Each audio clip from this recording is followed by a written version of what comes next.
दोस्तों आज का ये वीडियो आपके लिए बहुत ही इंपॉर्टेंट है क्योंकि आज के इस वीडियो के देखने के बाद आपके आधार सीडिंग या फिर डीबीटी लिंकिंग से जुड़ी सारी परेशानियों का समापन होने वाला है। तो वीडियो को ध्यान से पूरा देखिए।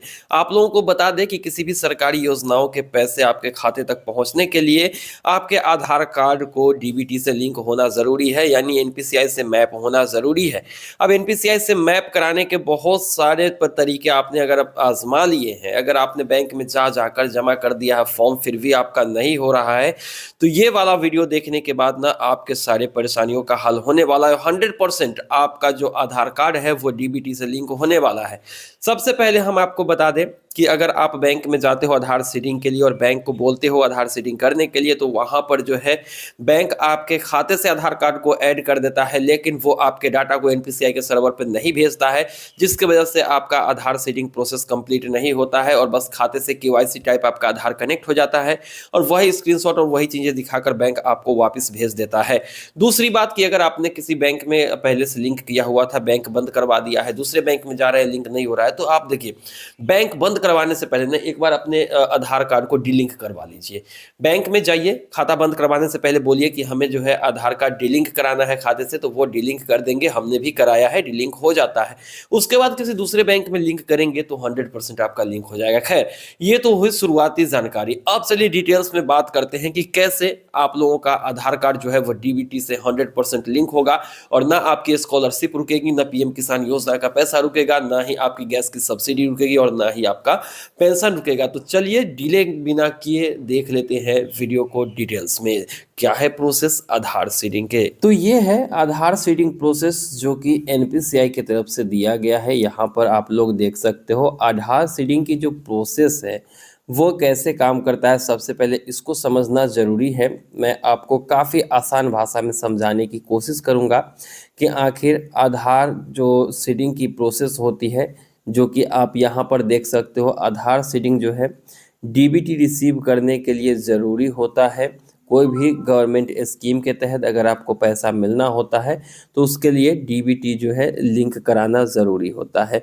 अब इसका प्रोसेस क्या क्या है वो पहले समझ लीजिए। हालांकि मैंने एक बार और वीडियो बनाया था, लेकिन इस बार जो वीडियो हम बना रहे हैं वो पूरी डिटेल्स में आप लोगों को जानकारी देंगे। किसी भी तरीके की कोई डाउट अब इस वीडियो के देखने के बाद नहीं रहने वाली है। तो देखिए, सबसे पहले जो प्रोसेस है वो ये है। नंबर 1 यहाँ पर आप लोग समझेंगे। यहाँ पर लिखा हुआ है कि अगर आपके पास कोई एक अकाउंट है तो आप जो है कंसेंट फॉर्म भरेंगे। अनेक्सर 1 में इसी पेज में नीचे दिया गया है, तो वो वाला फॉर्म आपको भरना है। दूसरा प्रोसेस ये है कि फॉर्म भरने के बाद आप जो बैंक में जमा करेंगे तो बैंक के अधिकारी इसको वेरीफाई करेंगे आपके डिटेल्स और डॉक्यूमेंट की, यानी कि आपको अपना आधार कार्ड अटैच करके ही देना है और पासबुक। और उसके बाद जब ये हो जाएगा तो फिर आपका जो आधार सीडिंग कंसेंट फॉर्म है उसको लेके जमा कर लेंगे और उसके बाद आपको जो है एक एक्नॉलेजमेंट स्लिप आपको प्रोवाइड करा देंगे। इन्होंने लिखा हुआ है कि provide an acknowledgement to the customer, यानी कि जब आपका सारा डॉक्यूमेंट सही है, सिग्नेचर वगैरह सब अगर वेरीफाई हो जाता है तो फिर आपको जो है एक एक्नॉलेजमेंट नंबर दी जाएगी।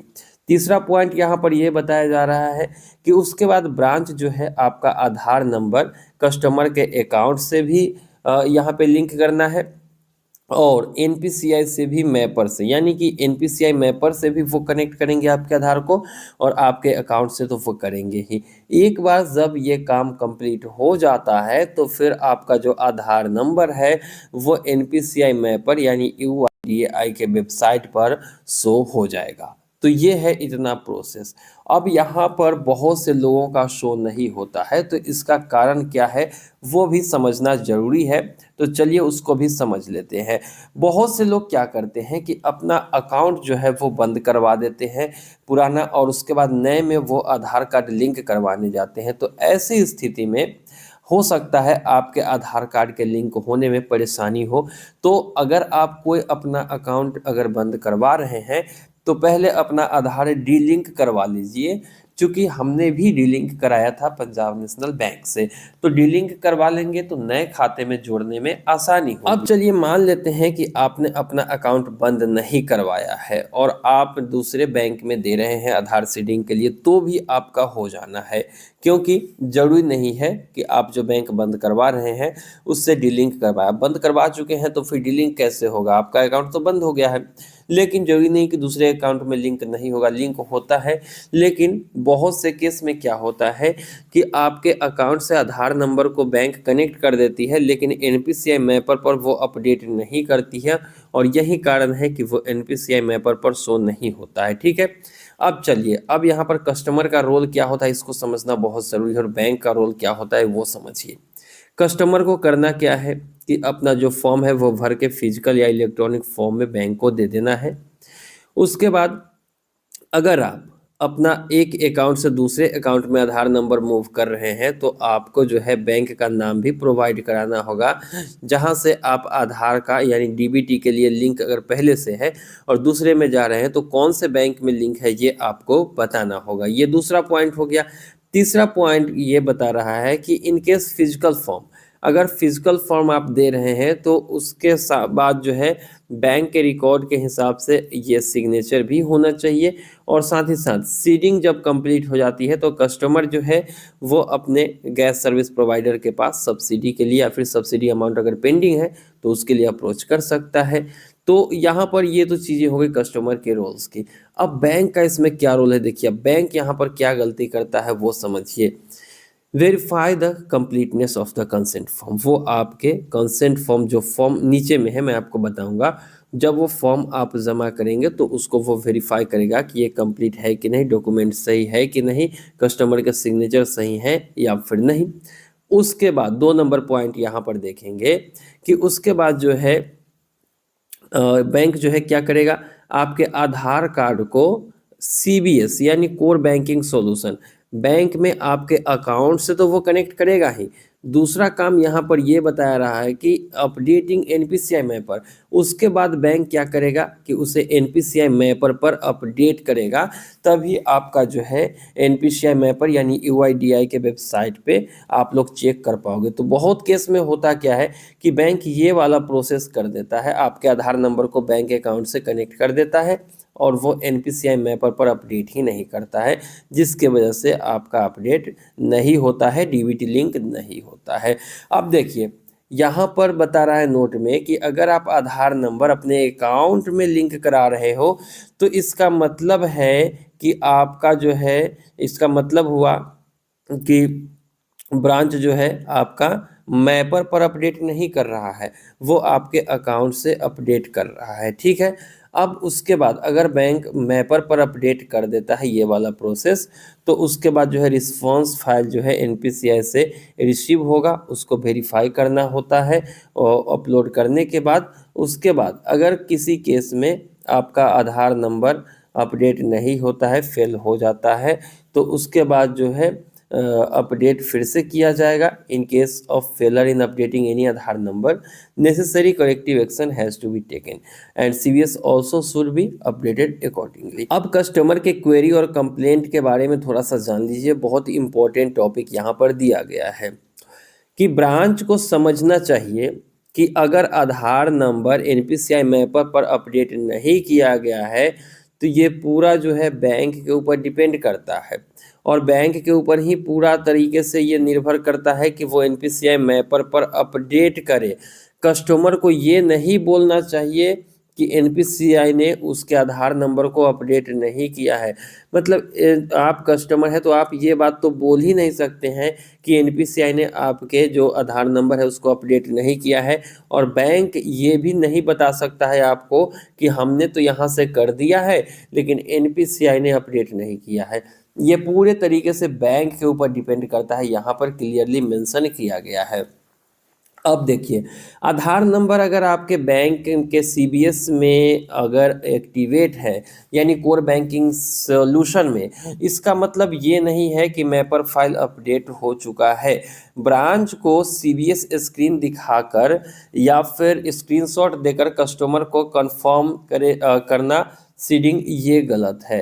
ब्रांच को ये नहीं बताना चाहिए कि देखिए आपका लिंक है। हो सकता है वो कंप्यूटर स्क्रीन पर आपको बता दे कि ये देखिए यहाँ पर लिंक है, लेकिन वो सीबीएस से लिंक होता है, आपके अकाउंट से लिंक होता है, एनपीसीआई मैपर से नहीं होता है। तो हो सकता है बहुत बैंक आपको ये वाली चीज़ें दिखाकर कहे कि आपका देखिए यहाँ पर अपडेट हमने कर दिया है।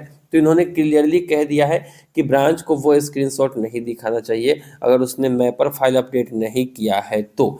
अब देखिए, अगर अगर कस्टमर कोई कंप्लेन करता है तो ब्रांच को जो है इंटरनल टीम के पास जाना चाहिए, आधार मैपिंग वाले इंटरनल टीम के पास, और सुनिश्चित करना चाहिए कि आखिर किस वजह से उनका आधार जो है एनपीसीआई मैपर से अपडेट नहीं हुआ है। तो ये सारी जिम्मेदारी बैंक के पास है, आप एनपीसीआई को दोष नहीं दे सकते हो। बहुत सारे बैंकों में लोगों को परेशानी हो रही है, 3-4 बार घूम के आ चुके हैं, उनका अपडेट नहीं हुआ है। तो यही दिक्कत होता है, वो एनपीसीआई मैपर को अपना डिटेल्स नहीं, आपका डिटेल्स नहीं भेजते हैं और वहाँ पर जो है वो अपडेट नहीं होता, और किसी भी तरीके से एनपीसीआई इसके लिए जिम्मेदार नहीं है। यहाँ पर आप लोग देख सकते हो। अब देखिए यहाँ पर देख लेते हैं कि एनपीसीआई की रिस्पॉन्सिबिलिटी क्या है। देखिए, मैपर एक प्लेटफॉर्म है जो एनपीसीआई सभी बैंकों को प्रोवाइड करती है। अब प्रोवाइड कराती है क्यों? वो अपडेट भी कर सकता है, आधार नंबर को रिमूव भी कर सकता है, और यहाँ पर जो है एनपीसीआई का बस इतना ही रोल है कि वो उनको एक प्लेटफॉर्म देती है जहाँ पर बैंक जो है आपके आधार नंबर को अपडेट कर सकता है, उसको रिमूव भी कर सकता है। ठीक है, अब देखिए यहाँ पर बताया गया है कि आधार अपडेट की जो भी प्रोसेस होगी मैपर से, वो बैंक के द्वारा ही किया जाएगा, एनपीसीआई इसमें कुछ नहीं करेगा। और एनपीसीआई जो है मैपर के रिकॉर्ड को अपने आप अपडेट नहीं करती है, जब बैंक अपडेट करता है तो वहाँ पर ऑटोमेटिक अपडेट हो जाती है। तो ये चीज़ें यहाँ पर दी गई है। और नीचे में जो है यहाँ पर आप लोग देख सकते हो कि अगर आधार नंबर आपके एनपीसीआई मैपर पर अगर शो नहीं हो रहा है डॉक्यूमेंट सबमिट करने के बाद भी, तो फिर आपको जो है बैंक के साथ ही कांटेक्ट करना चाहिए और बैंक ही जाना चाहिए। बैंक ही कुछ कर सकता है, बैंक ही अपडेट कर सकता है। ठीक है, ये चीज़ें यहाँ पर दी गई है। आप चाहें तो एनपीसीआई को यहाँ पर मेल भी कर सकते हो अगर किसी भी तरीके की दिक्कत होती है तो, लेकिन एक्नॉलेजमेंट कॉपी प्रोवाइड कराना होगा आपको इस ईमेल आईडी पे, तभी एनपीसीआई इसमें कुछ कर सकता है। ठीक है, तो ये चीज़ें यहाँ पर दी गई है। और साथ ही साथ अगर आपका आधार स्टेटस इनएक्टिव बताता है तो उसमें भी इन्होंने कहा है कि आपको बैंक के ब्रांच में जाना चाहिए, जहां भी आपका खाता है वहां पर जाना चाहिए, और उसके बाद जो है आपको फॉर्म भर के देना चाहिए। तो फिर आपका इनएक्टिव है तो वो एक्टिव हो जाएगा। और एक बात, एक साथ में एक ही बैंक अकाउंट में आप जो है अपना आधार लिंक कर सकते हो सब्सिडी के लिए। अगर बदलना है तो बदल सकते हो, लेकिन एक में ही होगा, दो में आप नहीं कर सकते हो एट ए टाइम। और नीचे में यहाँ पर वो वाली फॉर्म दी गई है जिसको भरने का हमने प्रोसेस भी आपको किसी वीडियो में बता दिया है। आप लोग चैनल पर सर्च करोगे तो फिर आपको हमारी वीडियो मिल जाएगी। 3 ऑप्शन यहाँ पर दिए गए हैं कि अगर पहले से कहीं पे लिंक है और बदलना चाहते हैं तो यहाँ पर बैंक का नाम आप लोगों को देना होता है। तो ये चीज़ें हमने पूरी डिटेल्स में आप लोगों को बताई हुई है, तो मुझे नहीं लगता है कि दोबारा बताने की ज़रूरत है। तो यही वो फॉर्म है जिसको जमा करने के लिए एनपीसीआई बोलता है। अब बैंक क्या बोलता है इसमें हम कुछ नहीं कह सकते हैं, लेकिन हाँ, अगर आपने किसी दूसरे बैंक से अगर आपको बदलना है ना, तो जिस बैंक से बदल के दूसरे में जा रहे हैं ना, तो पहले वाले बैंक में डीलिंक करवा लीजिए। ये जरूरी नहीं है, लेकिन डीलिंक करवा के अगर दूसरे बैंक में लिंक करवाते हैं तो 24 से 48 घंटा में आपका जो है आधार कार्ड लिंक हो जाएगा डीबीटी के लिए। ऐसा देखने को मिला है, इसलिए मैं बता रहा हूँ। हालांकि डीलिंक करवाना जरूरी नहीं है, लेकिन करवा लेंगे तो फिर लिंक हो जाएगी। लेकिन अगर खाता पहले वाला बंद ही हो चुका है और डीलिंक आपने नहीं करवाया है तो कोई दिक्कत नहीं है, दोबारा से दूसरे बैंक में लिंक किया जा सकता है। ठीक है, तो मुझे उम्मीद है कि आप लोगों के आधार सीडिंग प्रोसेस या डीबीटी लिंकिंग प्रोसेस के बारे में पूरी डिटेल्स में हमने जानकारी दे दी है सबूत के साथ। उम्मीद है कि वीडियो पसंद आई होगी। वीडियो पसंद आई तो वीडियो को लाइक करके चैनल को सब्सक्राइब करिए। अभी भी अगर कोई डाउट है तो वो कमेंट सेक्शन में आप जरूर लिखेंगे। मिलते हैं किसी नई वीडियो में, दीजिए इजाजत।